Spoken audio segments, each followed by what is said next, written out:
Sir एक question को phrase करवा लूं कि आप मुसलमानों के साथ सही व्यवहार होना चाहिए। हाँ, ये कह रहे थे, ये कह रहा हूं। अब बोलिए। हाँ, इसलिए मैंने कहा कि वो आपका दर्शक समझ जाता है, इतना मैं ही समझ जा रहा था कि पहली बात तो कि वहाँ जो अल्पसंख्यक मंत्रालय है वो उसको या तो बंद कर दें या उसमें अल्पसंख्यक की परिभाषा दे दें, क्योंकि संविधान अल्पसंख्यक की परिभाषा नहीं करती है और कोई कानून नहीं है जो अल्पसंख्यक की परिभाषा करती है। 33% जनसंख्या अल्पसंख्यक की परिभाषा के दायरे में नहीं आ सकती है, वो दूसरा बहुसंख्यक समुदाय हो सकता है। तो पहला काम तो ये होना जाना चाहिए।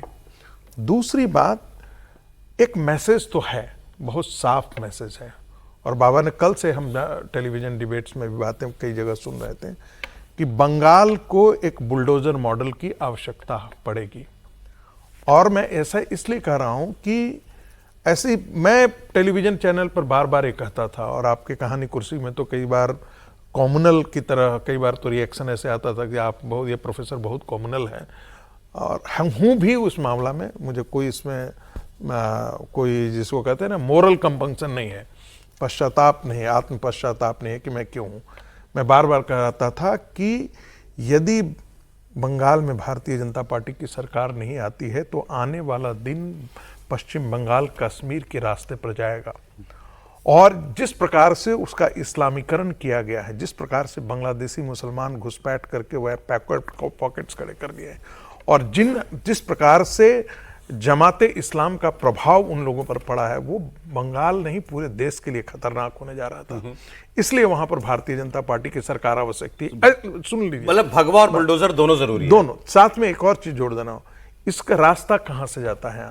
जैसे कश्मीर के अंदर 370 खत्म कर देने के बाद घर घर तलाशी लेकर के और उनके जो भी आर्म्स थे उनको डिसआर्म किया गया करीब करीब।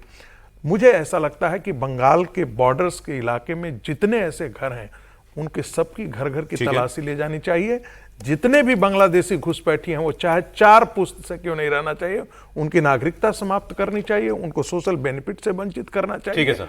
और उनको निगरानी के दायरे में रखना चाहिए। तस्वीरों की बात कर रहे थे तो एक तस्वीर आप और देखेंगे तो आपको पता चलेगा उन व्यक्ति का मंच, उनको आमंत्रित करना, मंच पर जगह देना और प्रधानमंत्री का उनका सम्मान करना, इसका क्या मायने है।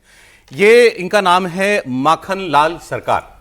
इन्हें आप बीजेपी से पहले जनसंघ थी, श्यामा प्रसाद मुखर्जी संस्थापक हैं बीजेपी के जनसंघ के, तो उनके साथ जिन्होंने काम किया कश्मीर में 1952 में श्यामा प्रसाद मुखर्जी जब गए थे तो उनके साथ तिरंगा फहराने वाले माखनलाल सरकार 98 साल 98 ईयर्स इनकी आयु है, उनको आज आमंत्रित किया गया था और उनसे जिस तरीके से प्रधानमंत्री मिले, उनके पांव छुए। तस्वीर एक बार दिखा दीजिए शुरुआत से। बांग्लाয় জন্মগ্রহণ করে নিজের প্রাণ দিয়েছিলেন, যাকে কাশ্মীরের জেলে রহস্যজনকভাবে জানাবো আজকে শ্রী মাখনলাল সরকার সম্পর্কে তিনি আমাদের বলবেন।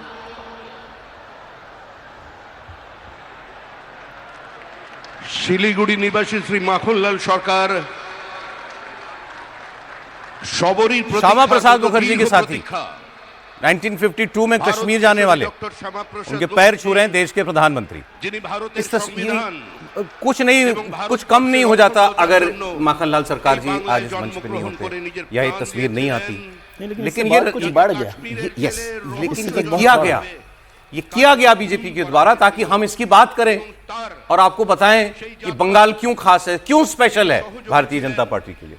देखिए, भारतीय जनता पार्टी में इसलिए हो रहा है कि भारतीय जनता पार्टी कैडर आधारित पार्टी, अपने कार्यकर्ताओं की पार्टी है। प्रधानमंत्री मोदी भी जब खुद को कहते हैं तो कहते हैं भाई भारतीय जनता पार्टी का कार्यकर्ता पहले में हूं। वो प्रधान सेवक अपने को कहते हैं और वो समझते हैं कि कार्यकर्ताओं की भारतीय जनता पार्टी के अंदर क्या भूमिका रहती है। परिवारवाद की जो पार्टियां है वो ये समझ नहीं सकते कि कैसे देश का प्रधानमंत्री आज जब बंगाल में सरकार बनती है तो माखनलाल सरकार को स्टेज पर लाया जाता है, उनके सम्मान करता है। और ये तो माखनलाल सरकार तो वो जिन्होंने श्यामा प्रसाद मुखर्जी के साथ 1952 में किया।